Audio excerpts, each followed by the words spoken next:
Hey guys, what's going on? You must be fired up. I'm fired up. Bills, 4-2, back in the win column. Half game out of first in the AFC East if you want to take it that far. Most important thing, 2 games above 500. Big AFC matchup coming up this week. Like I said before, realistic shot at 5-3, decent shot at 6-2. Like this is, I've said it before, you have a season. The Bills have a season in front of them.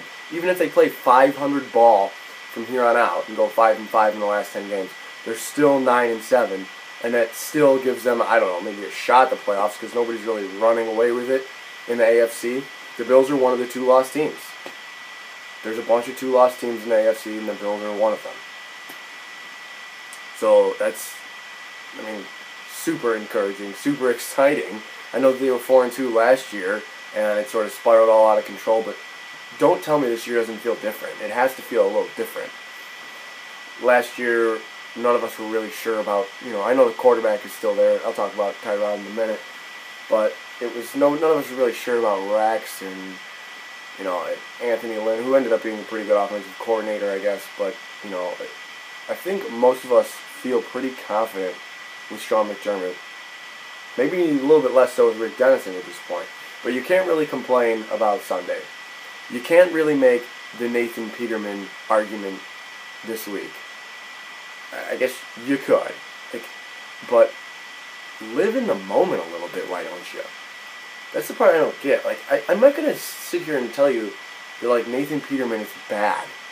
Or that I don't think he is the quarterback of the future for the Bills. I don't know. He could be. He might be good. He showed some things in preseason that were encouraging and that I think could be signs of a good thing, basically. It's just, he's not playing right now. The team is 4-2. Can't you be maybe excited about the idea of Nathan Peterman somewhere down the road and the idea that Tyrod Taylor has his team at 4-2 and, I know only just over a third of the way in the season, but in the thick of it, in the playoff hunt, I know. Dude, I know. Dudes, I know. But they're in it right now. And they have a chance this Sunday to really sink their teeth into it. Into the playoff hunt. They'd be 7 games in, staring at the Jets on the road, but we're in it. Just enjoy that. We are in it. You can whatever about Peterman, just whatever about the quarterback, whatever about Josh Rosen and Sam Darnold and Mason Rudolph and whatever. I don't care. I think if Tyrod Taylor gets his team to 9-7 or right on the cusp of the playoffs or into the playoffs, I think he's back next year. He's under contract for next year. They probably won't cut him. Doesn't mean they won't draft someone. Doesn't mean that Nathan Peterman won't be the guy eventually. It's just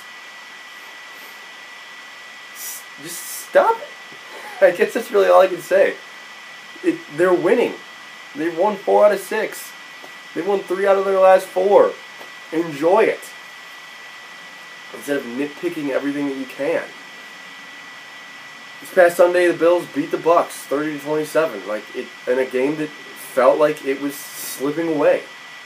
It was one of those things where they're up 20-13. They feel like they should be up by more, and then Tampa scores the touchdown. I believe that's when the Bills fumbled the ball, right? And Tampa comes down and scores another touchdown, and you're just maybe, maybe not. Maybe this isn't it. Maybe they haven't turned the page. I admit to thinking that way, or to at least having that thought in the back of my head that he's well, not same old Bills, but typical. It felt like typical Buffalo loss. And it felt like as much of a team loss as there could have been. I even tweeted something out like that. They had missed a field goal. They were getting carved up on defense by Jameis Winston. And they weren't. And they had the fumble on offense. They had that debacle at the end of the half. The Bills should have scored. Honestly, probably should have scored 40 points on Sunday against Tampa Bay. Because they still scored 30 and they missed a field goal. They blew a chance at another field goal at the end of the half. They could have, they had 1st and goal to 10 and ended up kicking a field goal. And that kind of stuff can come back and bite them. And it probably will at some point. It did against Cincinnati. Too many field goals. Not enough touchdowns. They scored the same amount of times as Cincinnati. 3 field goals and a touchdown. Cincinnati had 2 touchdowns and 2 field goals. Like, there's your difference. Nevertheless, your gripe shouldn't be with Tyrod. He threw for 268 yards. He didn't turn the ball over, Sean McCoy did. And Tyrod added 50 more on the ground, 53 more on the ground. He was effective. He moved the chains. He was good on third down. 9 of 12 for over 110 yards. And a touchdown converted 2 with his legs. Tyrod is not... Even if they would have lost that game, it probably wouldn't have been to blame Tyrod. But this is a point I have brought up in the past. He's rarely the reason they lose, but sometimes it's the reason they don't win. And that wasn't the case on Sunday. And I know that's kind of a weird point, but like, stay with me. If they would have lost that game, it wouldn't have been like, well, Tyrod blew that game for them. But he did have a chance, again, at the end of the game, again. It's amazing how he finds himself in these situations. We know his record is terrible when they're down by, like, even 4. When they're down by 4 points or more, his record is not good. Especially when it's, like, on the last drive of the game where he has to lead them down the field. Or, well, you know, close to the last drive of the game. Lead them down the field for a touchdown or game-winning, game-tying score. But he did all that. And he threw the ball more than 30 times, which his record is terrible in games like that, and they still won the game. Was it a little luck? Yeah. But, like, luck, it's part of it. When you're winning games, you're like, well, that's, you know, you take the luck. And you don't even really think about it after the fact. And then, like the Raiders last year. The Raiders, I think, who we played on Sunday, I think the Raiders got so lucky in, like, 5 games last year. And now here you are, they're not getting as lucky this week. And they did last week. They're not getting as lucky this year. And they're 3-4. And they got lucky with, like, 2 penalty calls, which didn't necessarily have to be called.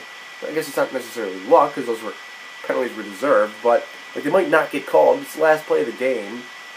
And they get, like, 3 shots at it and end up scoring the game-winning touchdown. That's a little bit of luck. But you don't think about it that way as a fan, really. Or even as a team. You're like, well, we got lucky there. Sometimes you do. But it's just like, you won. And then when you lose a game like that, like the Chiefs did, or probably like the Bucs, the Bucs just did, like, well, that was horrible luck. We should have won that game. And we kind of gave it away. Like, yeah. You complain about it. You find the Chiefs blame the refs. You blame the refs. You do whatever you can. I guess the Bucs probably can't because they can blame Adam Humphries if they want. It's just take it. Just take it. Anyway, what else did I know the debacle at the end of the half. That McDermott took the fall for that. That was terrible. I don't know how you can describe it. I know that word is like terrible, but yeah, just, I don't know, be smarter than that. Didn't come back to bite him, but it nearly did. Tre'Davious White getting killed pretty much all day. Not necessarily just him. The linebackers up the seam getting killed all day by Brait and Deshaun Jackson and O.J. Howard and Mike Evans. It's just, Jameis is just bing, bing, bing with his bad shoulder, supposedly. I know he probably got a nice shot before the game, but just picking the Bills apart at will, which is concerning, honestly. Especially considering, you know, what's ahead for the Bills. They got Derek Carr and the Jets, but then Drew Brees, Phillip Rivers, Alex Smith, Tom Brady, maybe Andrew Luck by that time. You know, there's the next 6 or 7 games. Anyway, it's the most pass yards. I believe it's the most pass yards the Bills have given up. It has to be the most pass yards the Bills have given up this year. 378. They gave up 323. That's 2 weeks in a row. They've given up more than 300 pass yards. First time, you know, their highest before that was 255 to Denver. So, I don't know if it's necessarily something I'm super worried about. Maybe teams are finding ways to attack the Bills, but that doesn't mean the Bills can't find ways to, you know, sort of attack them back. They're still forcing turnovers. They forced 3 turnovers in 3 straight games, and they forced at least 2 turnovers in 5 of 6 games. The only game they didn't was Carolina, which they lost, and they dropped like 3 interceptions in that game. They sacked Cam Newton a bunch of times, and he just kept holding on to the ball. It's amazing. And then they still could have won that game. I've made that point 100 times. So, the Raiders come into town. They're 3-4, almost 2-5. But they're not, because the Bills are almost 3-3, but they're not. so I guess I'll wash that away. But you have this chance to, like I said earlier, sink your teeth in the AFC wildcard race. What was the thing coming into the season?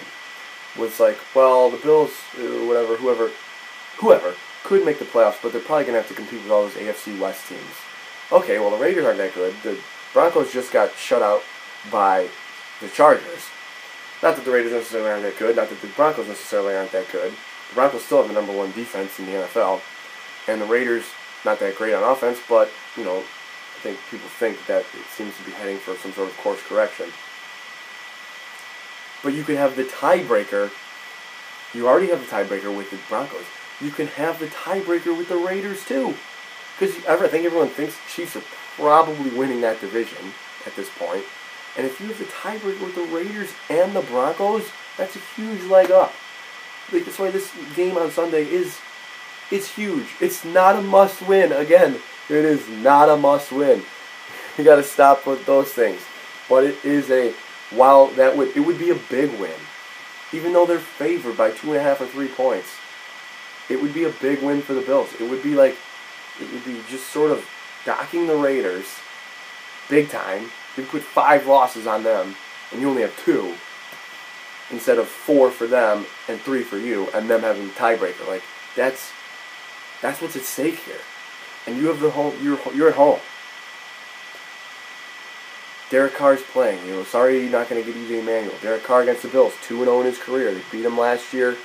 They beat him when they were 2-12 in 2014. That was terrible. But he's been good, but kind of oddly good against the Bills. And he hasn't played in Buffalo yet, so that's different. He's in the first meeting against the Bills, he completed 50% of his passes. Last year, 54%, 19 of 35, but 2 touchdowns in both games. Only been sacked once in those 2 games. And, 214 yards a couple years ago, 260 yards last year. And last year was just like this. The Bills are up. What were they up, 24-13 or something like that? And just bang, bang, bang, bang, bang, bang. And the Raiders are like, oh my God, we'll just throw on every play, no problem. And I think that is part of where, Marshawn Lynch, even though I would have loved to see him again in Buffalo, him being suspended might make the Raiders a little bit better in my eyes, at least on offense. Because they're not, thinking about feeding Marshawn Lynch or giving him the ball at all. I like Jalen Richard. I like him. He had 53 yards rushing against the Bills last year. I think he is maybe more suited for their offense than Marshawn Lynch being a pound-the-rock type of guy. Because the Raiders became a real threat. Again, this is just in the game against the Bills last year, when they were like, why are we running the ball? Let's just throw on every single play, and they won't stop us. And we didn't. We couldn't stop it. Derek Carr hasn't turned the ball over against the Bills in his 2-game career. So, there's a lot of trends, some of which are going to have to be bucked. That was kind of a pun based on Tampa Bay last week. Horrible joke, I know. Brutal, absolutely brutal. Something's got to give, is basically what I'm saying. The Raiders are still 22nd on offense, 26 on defense. I know they have Khalil Mack, 4.5 sacks, one of the best run defenders in the league at this point. It's just, I don't know if Gary and Conley is going to play. David Amerson out. We don't know about these guys at this point. We don't know about E.J. Gaines for the Bills. And we don't really know about Jordan Poyer yet. Hopefully he is okay. He seems like he avoided serious injury, so that's good. It's just, what does it come down to? A pass defense, sure. Tyrod not turning the ball over again, he never really does. Is he going to need to play the run and gun? I made this runner-gunner analogy last year too. David Carr's a gunner. Tyrod Taylor's a bit more of a runner. How do those react with one another? I'm gonna pick the Raiders. Against my better judgment, I should pick the Bills. They're favorite. But I'm gonna pick the Raiders. 24-23. Maybe a bit of a heartbreaker in Buffalo on Sunday. Weather, we don't know. Could rain. Probably not going to be that warm. Fall is here. Guys, let me know what you're thinking. How you're feeling about this team, about the future, maybe the immediate future. Enjoy your weekend. See you on Sunday. And as always, go Bills.